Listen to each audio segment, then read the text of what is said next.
Today, we're diving into what you could call a medical selective bomb. It's a workhorse antibiotic that many of us have probably taken at some point, called metronidazole.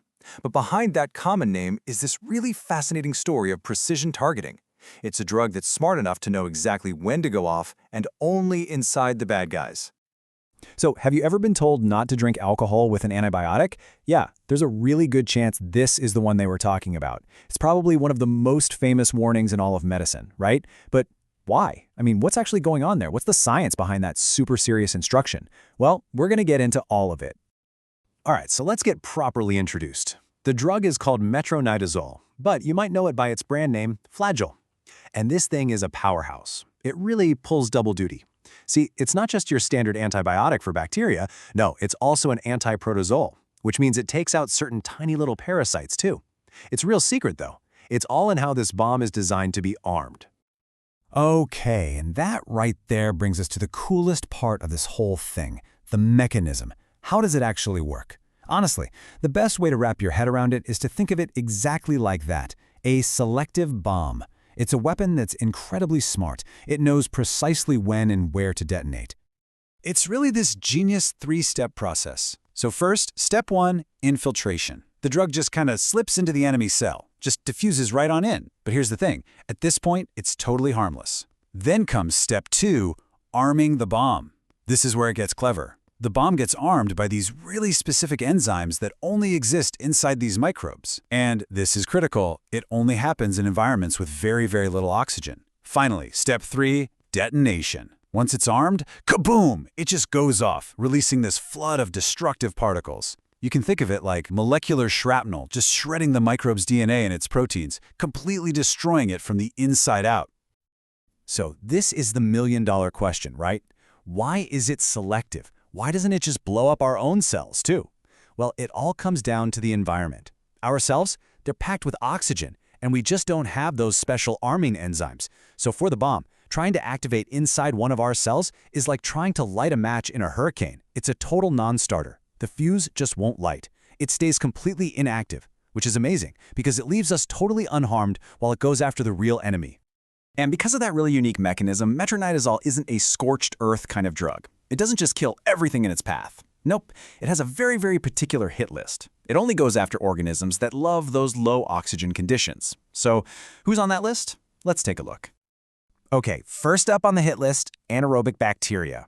These are the bugs that live and thrive where there's no oxygen. We're talking about major players in some really nasty infections. Things like bacteroides fragilis, which you find in abdominal infections, or the infamous C. diff, which causes that awful colitis. And it doesn't stop there. It also targets a whole bunch of others that are responsible for some serious dental and gynecological infections. And then you've got the other side of its hit list. It's not just bacteria. It also goes after protozoan parasites. It's actually a go-to frontline treatment for trichomoniasis, which is a super common STI. And it also takes out things like Entamoeba histolytica and Giardia lamblia. Those are the culprits behind amoebic dysentery and giardiasis. Trust me, two very serious intestinal infections you do not want to get. So once you know who it targets, it starts to make a lot more sense where it gets used, right?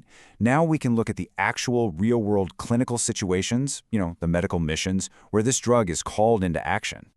And its missions are seriously diverse. We're talking about covering the body pretty much from head to toe. It's the go-to drug for a lot of deep, serious infections. Think things like abdominal abscesses or gynecological problems like pelvic inflammatory disease. It's even used for those really painful dental abscesses that can pop up in the low oxygen spots in your gums. And of course, it's a primary weapon against the notorious C. diff in the colon. And it's even part of the cocktail of drugs used to get rid of H. pylori, the bacteria that causes a lot of stomach ulcers. But, just like any powerful weapon, you've got to handle this stuff with care. Which brings us to what might be the most important part of this whole explainer, especially for anyone who's ever been prescribed it or might be in the future. We need to talk about the warnings and the side effects. And look, I am not being dramatic when I say this. Out of everything we've talked about, there is one rule with this medication that is 100% absolutely non-negotiable. And yeah, it's the one we talked about right at the start, the alcohol warning. Okay, here is exactly why you absolutely, positively, under no circumstances drink alcohol while taking this drug. What happens is metronidazole basically sabotages your body's ability to process alcohol. It blocks a key enzyme, and that causes this toxic byproduct to build up, and build up fast.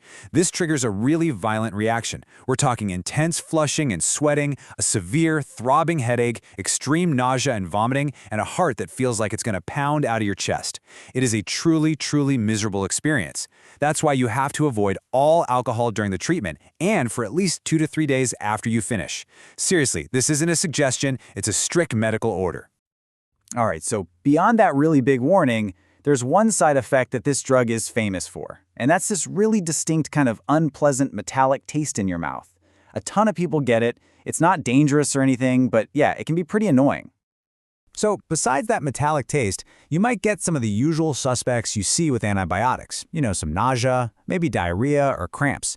Now, it's important to know that if you're on a high dose or taking it for a long time, more serious neurological things can happen, like bad headaches or even some numbness or tingling. And one last thing, just a heads up, don't freak out if your urine turns a really dark, kind of tea-like color. I know it looks weird, but it's totally harmless and goes away once you're done with the medicine. So there you have it, metronidazole. It's basically a 60-year-old bomb that is still to this day an absolutely essential tool for saving lives, all because of its incredibly clever, incredibly selective design.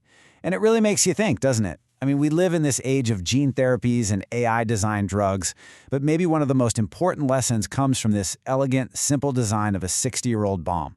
It shows us that sometimes the smartest weapon isn't the newest one, it's the one that best understands its enemy.